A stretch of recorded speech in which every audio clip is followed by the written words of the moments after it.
Hello students, SBN college of education की online classes में आपका हार्दिक स्वागत है। हम नेक्स्ट कई सिद्धांत बाल विकास में काफ़ी चीज़ें हम पढ़ चुके थे। उसके आगे जो सिद्धांत चल रहे थे उनमें नेक्स्ट सिद्धांत की हम चर्चा कर रहे हैं। हमने संज्ञानात्मक विकास के सिद्धांत में जीन पियाजे पढ़ लिया था, वाइत्स्कोस्की पढ़ लिया था और उसी के संदर्भ में एक सिद्धांत और आता है जिसे हम कहते हैं ब्रूनर का सिद्धांत, जिसे हम कहते हैं ब्रूनर का सिद्धांत या ब्रूनर का संज्ञानात्मक विकास का सिद्धांत।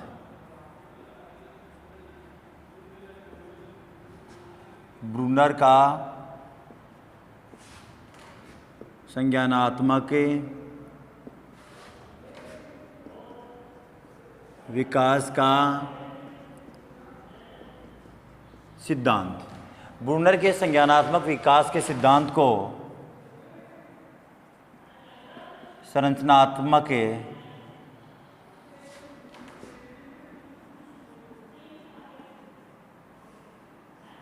विकास का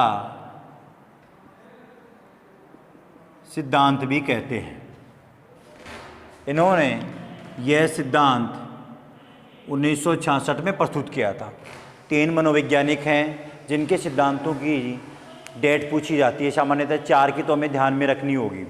पहला जीन पियाजे 1922-23, दूसरा जो हम कहते हैं सीखने की शर्त गैगनी ने दिया था 1965 में, चौथा हमने पढ़ा था इरिक्सन का मनोसामाजिक विकास का सिद्धांत 1963 में, इसके बाद में ब्रूनर का 1966 में और 1978 में वाइत्स्कोस्की का विकास संज्ञानात्मक विकास का सिद्धांत हमने पढ़ा था।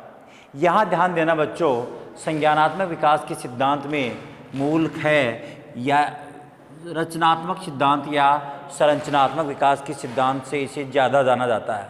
लेकिन कई बार पूछा जाता है कि जीन पियाजे के साथ साथ कौन हैं जो संज्ञानात्मक विकास की बात करते हैं, तो उसमें दूसरा व्यक्ति आता है ब्रूनर।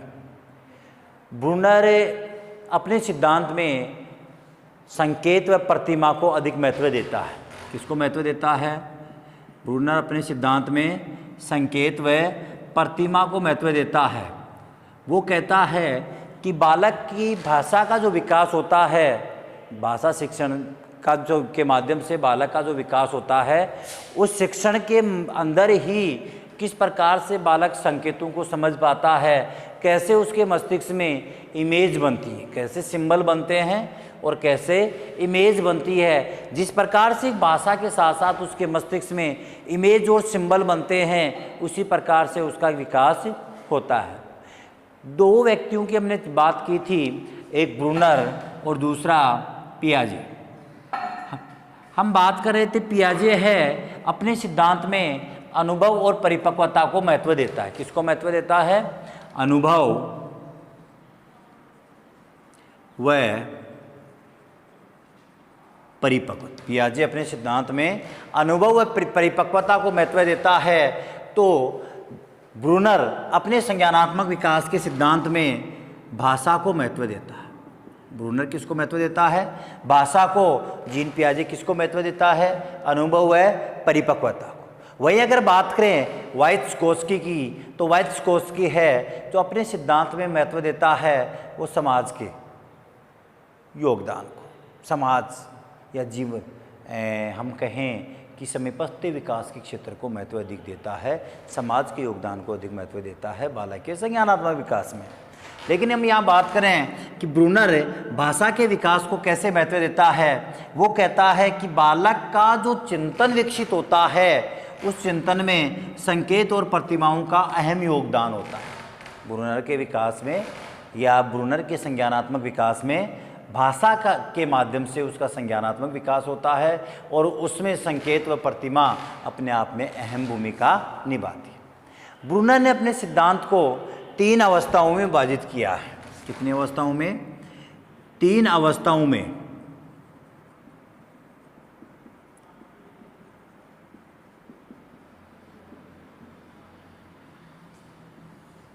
अपने सिद्धांत को 3 अवस्थाओं में विभाजित किया है।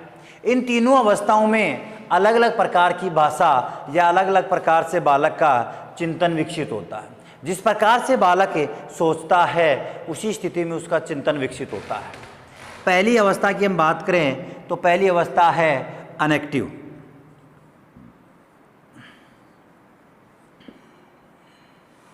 दूसरी अवस्था है आइकोनिक। तीसरी अवस्था है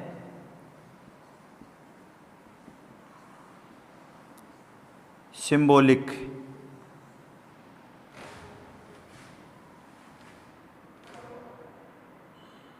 यहां हम बात करें अनएक्टिव की।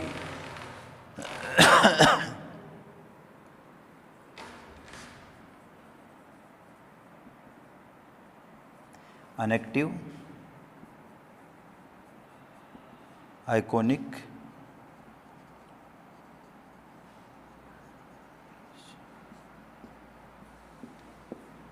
सिंबॉलिक,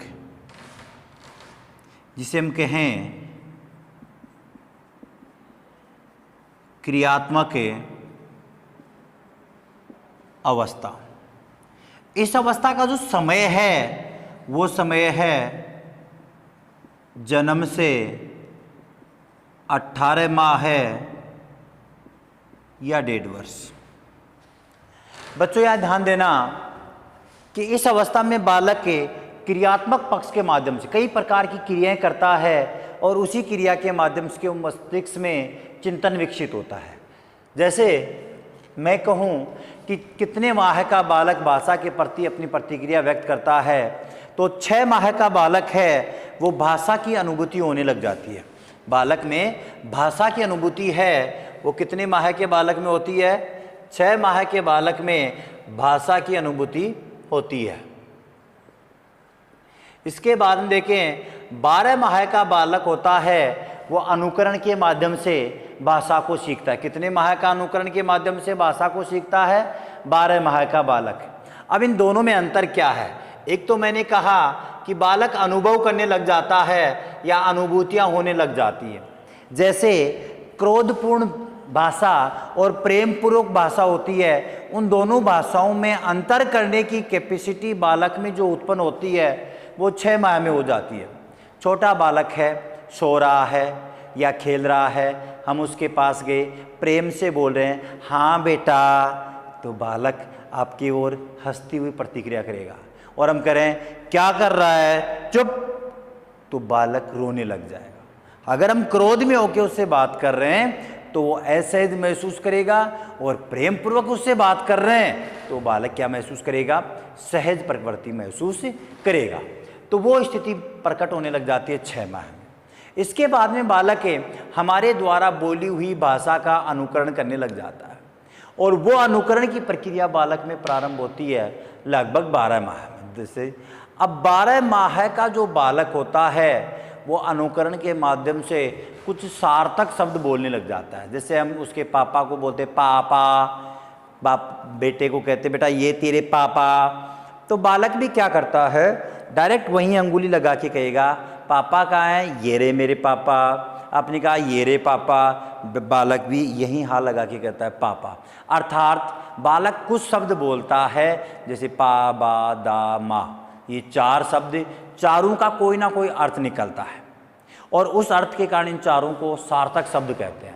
और ये सार्थक शब्द हैं वो बालक 12 माह का बोलना प्रारंभ कर देता है। अब यहाँ प्रश्न उठता है कि सार्थक कैसे? जैसे पा का मतलब पापा, लेकिन वही पा बालक पुरुष के पास खड़ा होके बोलता है तो उसका अर्थ होता है पापा, और वही पा पानी के मटके के पास खड़ा होके वो बोलता है तो उसकी माँ समझती है पानी। एक ही शब्द का अर्थ जगह विशेष के आधार पर निकलता है, लेकिन वो हर एक शब्द जो बोलता है उसका कोई ना कोई अर्थ जरूर निकलता है। इसीलिए उन शब्दों को कहते हैं सार्थक शब्द। क्या कहते हैं? सार्थक शब्द। यहाँ बात हुई। इसके बाद में बालक 18 से 24 माह के मध्य, और लगभग मेन बात करें तो 24 माह या 2 वर्ष। 2 वर्ष का बालक एक भाषा बोलता है जिसे हम कहते हैं प्रतिमूर्ति निर्माण की भाषा, इमेजिंग फॉर्मेशन लैंग्वेज। प्रश्न आ चुका है आरपीएससी में कि इमेजिंग फॉर्मेशन लैंग्वेज बालक कब बोलना प्रारंभ करता है। तो बालक 24 माह का जो बालक होता है वो बोलना स्टार्ट कर देता है, और उसमें जो प्रवृत्ति है इमेज को पकड़ने की वो 18 माह से शुरुआत हो जाती है। कुछ बालक हैं वो 20, 22, 23 साल में बोलना प्रारंभ कर देते हैं, कुछ बालक 24, 25 साल ले लेते हैं, लेकिन वो एक अलग प्रवृत्ति है। 18 माह से सामान्य बुद्धि वाले बालक में ऐसी प्रवृत्ति आती है। कौन सी? इमेजिंग फॉर्मेशन लैंग्वेज की। अब प्रश्न उठता है ये होती क्या है।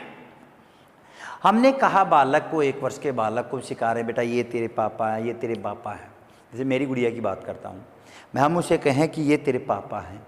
अगर 1 वर्ष की गुड़िया को कहेंगे तो हम फिर उससे पूछेंगे तो वो अंगुली रखेगी और बताएगी उसी स्तर पर। मैं नहीं होऊंगा तो चारों ओर देखेगी और नहीं बताएगी। लेकिन 18 माह का बालक है, 18 से 24 माह का बालक को हम पूछेंगे बेटा पापा कहाँ हैं। अगर पापा वहाँ उपलब्ध नहीं है तो वो बच्चा पापा की फ़ोटो देखकर बता देगा ये मेरे क्या हैं, पापा है। अर्थात बालक पापा की इमेज बना लेता है मस्तिष्क में। हमने बालक को कहा ए फॉर एप्पल, एप्पल की आकृति को अपनी इमेज में बना लिया। हमने कहा बेटा ये क्या है, ए फॉर एप्पल। ये क्या है, बी फॉर बॉल। हमने बॉल भी सिखाया, बॉल दिखाई भी, एप्पल भी का डायग्राम भी दिखाया और एप्पल भी सिखाया। जब भी ये आता है, जैसे ये अर्जुन है तो इसमें ये ए देखकर बालक क्या बोलेगा, ये तो एप्पल वाला है। अर्थात उसने इस आकृति के साथ किसको डाल दिया, एप्पल को डाल दिया। किसको डाल दिया, एप्पल को। उसे कहते हैं इमेजिंग फॉर्मेशन लैंग्वेज। तो ये है लैंग्वेज की बात। एक में आइकन बन रहा है और एक को बालक क्रिया करके प्रस्तुत कर रहा है। अब हमने यहाँ कहा क्रियात्मक भाषा। क्रियात्मक भाषा कौन सी होती है? जैसे बालक सो रहा है, पहली अवस्था की बात करें, अनएक्टिव अवस्था की। बालक सो रहा है और सोने के बाद खेल रहा है। खेलते हुए बालक के पास उसकी मम्मी, उसको जैसे ही भूख लगती है तो दूध की बोतल लेके जाती है। दूध की बोतल को देखकर बालक हाथ और पैर दोनों हिलाता है और अपने होठों को ऊपर नीचे करता है। अर्थात दूध की बोतल देखकर बालक क्रिया करना क्या करता है, प्रारंभ करता है। वो क्या है, क्रियात्मक अवस्था या अनएक्टिव अवस्था। पहली अवस्था अनएक्टिव अवस्था, कि कोई भी उद्दीपक को देखकर फिर बालक क्या करता है, क्रिया करता है। अर्थात क्रिया के माध्यम से अपने चिंतन को सामने वाले के सामने प्रकट करता है। मम्मी आ रही है, कुछ नहीं लाई, या तो रोक के प्रकट करेगा कि मैं भूखा हूँ, या अंगूठा मुंह में लेके उसे चूस के फिर प्रकट करेगा कि मैं भूखा हूँ। अर्थात आप गौर करोगे कि 1.5 माह का बालक है, 1.5 वर्ष का जो बालक है वो भूखा होता है और उसके सामने कोई जाता है तो अपनी भूख को प्रकट करेगा। तो उस भूख को प्रकट करना वो उसका संज्ञान है। वो बोल नहीं पाता, लेकिन कोई ना कोई क्रिया के माध्यम से हमें अपनी भूख का अनुभव करवाता है। चाहे रोक के करवाए, अंगूठा चूस के करवाए, चाहे और किसी वस्तु को अपने मुंह में लेके हमें प्रदर्शित करे कि मैं क्या हूँ, भूखा हूँ, प्यासा हूँ। वो क्या उनसी अवस्था है, क्रियात्मक अवस्था। एग्जाम्पल ध्यान रखना कि एक माँ द्वारा अपने बालक के पास दूध की बोतल ले जाने के बाद बालक द्वारा हाथ पैरों को हिलाना, अंगूठा मुंह में लेना या होठों को ऊपर नीचे करके भूखे होने की क्रिया का माँ को अनुभूति करवाना, वो सब क्रियाएं किस अवस्था में आती हैं, अनएक्टिव स्टेज के अंतर्गत शामिल की जाती है। दूसरी अवस्था है आइकॉनिक स्टेज। आइकॉनिक में मैंने कहा आइकन बनता है, बिंब बनता है। क्या बनता है, बिंब बनता है। किसके प्रति बनता है बिंब? कोई भी कार्य या कोई भी शब्द बोला जाता है तो उसके प्रति बालक के मस्तिष्क में एक बिंब बनता है, एक आकृति बनती है, एक इमेज बनती है। इसलिए इस अवस्था को क्या कहते हैं, प्रतिबिंबात्मक अवस्था कहा जाता है। प्रतिबिंबात्मक अवस्था कहा जाता है। जैसे माँ की फोटो देखकर बालक द्वारा बोलना माँ, पापा की फोटो देखकर बोलना पापा, गाय की फोटो देखकर बोलना गाय, घोड़े की फोटो देखकर बोलना घोड़ा, दादा की फोटो देखकर बोलना दादा, दूध के गिलास में सफ़ेद कलर का लिक्विड देखकर बोलना दूध। ठीक है, तो वो क्या है, आइकॉनिक। उसके मस्तिष्क में हर आकृति के प्रति कोई ना कोई बिंब बनता है और उस बिंब के आधार पर ही वो अपनी भाषा को प्रकट करता है, चिंतन करता है। कोई ऐसी वस्तु जो उसने कभी नहीं देखी, तो अगर हम पूछते हैं उसे ये क्या है, तो उसके मस्तिष्क में उस समय बिंब नहीं बनता, तो उसका नाम नहीं बता पाता, क्योंकि इतना चिंतन नहीं होता कि अपनी तरफ से बना सके, कोई नहीं बना पाता। तो वो कौन से होता? Iconic stage. इसका समय कितना है? 18 माह से 24 माह है, यानी 1.5 वर्ष से 2 वर्ष का समय किसका माना जाता है? आइकॉनिक स्टेज का माना जाता है। तीसरी स्टेज है सिंबॉलिक स्टेज, जिसे हम कहते हैं प्रतीकात्मक अवस्था। एक चीज का ध्यान रखना, इस प्रतीक के हम अगर आगे अनु लगा दें, अनु का मतलब पीछे होना, तो अनुप्रतीकात्मक अवस्था की बात करें, किस अवस्था को कहा जाता है? तो जो प्रतीक की अवस्था है, प्रतीकात्मक अवस्था है, उससे पीछे की अवस्था होगी, उसे हम क्या कहेंगे? अनुप्रतीकात्मक अवस्था कहेंगे। इसे प्रतीकात्मक और इसे अनुप्रतीकात्मक अवस्था कहा जाता है। यानी प्रतीकों से पहले की अवस्था कौन सी अवस्था कहलाती है? अनुप्रतीकात्मक अवस्था। और वो कौन सी है? Iconic stage. यहाँ ध्यान देना बच्चों, प्रतीकात्मक अवस्था अर्थात पहले तो हम समय की बात करते हैं, तो इसमें होता है 7 वर्ष से ऊपर। बालक को प्रतीकों को समझने की क्षमता, हर प्रकार के प्रतीकों को लगभग 7 वर्ष में लगभग बालक में उत्पन्न हो जाती है। यानी 7 वर्ष का बालक लगभग सभी प्रकार की वस्तुओं में गुणों के आधार पर भी अंतर करने की कैपेसिटी अपने पास रखता है। इतना बड़ा नहीं कि आप कोई कंसेप्ट रख दिए और उसके सारे गुण पूछ रहे हो, अपनी क्षमता के अनुसार, लेकिन गुणों के आधार पर भी अंतर की कैपेसिटी बालक में उत्पन्न हो जाती है। कितने वर्ष के बालक में? 7 वर्ष के बालक। तो यहाँ जो सिंबल उसे दिखाई देते हैं, रोड पर दिखाई देते हैं, किताबों में दिखाई देते हैं, स्कूल के सिंबल हैं, हॉस्पिटल के सिंबल हैं, ऊपर सीढ़ियों के सिंबल हैं, वो सब सिंबल समझने की क्षमता कब उत्पन्न हो जाती है? 7 वर्ष में, और आगे की अवस्थाओं में चलता रहता है। कोई भी भाषा उत्पन्न होती है वो खत्म नहीं होती, वो बरकरार रहती। कोई भी भाषा उत्पन्न होती है वो खत्म नहीं होती, बल्कि क्या होती है? बरकरार रहती है। अर्थात इस अवस्था के लिए हम कहें कि बालक अपनी भाषा की प्रस्तुति अपनी अनुभूतियों के आधार पर करता है। किसके आधार पर करता है? अपनी अनुभूतियों के आधार पर करता है। ये हैं तीनों अवस्थाएं। ब्रूनर कहता है कि एक बालक का अगर संज्ञानात्मक विकास होना है, तो उस संज्ञानात्मक विकास में बालक नवीन ज्ञान, नवीन सूचनाएं या अर्जित किए हुए ज्ञान, नवीन ज्ञान, नवीन सूचनाएं या अर्जित किए हुए ज्ञान का रूपांतरण करते हुए, अर्जित किए हुए ज्ञान का रूपांतरण करते हुए दूसरे क्षेत्र में उसका उपयोग करता है, और उसकी जांच भी करता है कि जो मैंने प्राप्त किया वो पर्याप्त है या नहीं है। इन सब चीज़ों के लिए जिम्मेदार किस सिद्धांत को माना जाता है? संरचनात्मक सिद्धांत। अगर कोई व्यक्ति परख नहीं करता तो उसके मस्तिष्क में संपूर्ण संरचनाएं नहीं बन पाती है। कौन कहता है? ब्रूनर कहता है। यह है ब्रूनर का सिद्धांत। अब प्रश्न उठता है कि कंपटीशन में इससे कैसे क्वेश्चन बनते हैं। तो पहला प्रश्न तो हाल ही 2000 पिछली रीट में आया हुआ था कि संरचनात्मक विकास का सिद्धांत किसने प्रस्तुत किया था? किसने? ब्रूनर ने। कब किया? 1966 में। ब्रूनर ने अपने सिद्धांत में किसको महत्व दिया? भाषा को। किस प्रकार की भाषा को अधिक महत्व दिया? सांकेतिक और प्रतीकात्मक भाषा को अधिक महत्व दिया। इसी को प्रतीकात्मक को क्या कहते हैं? सांकेतिक भाषा भी कहा जाता है।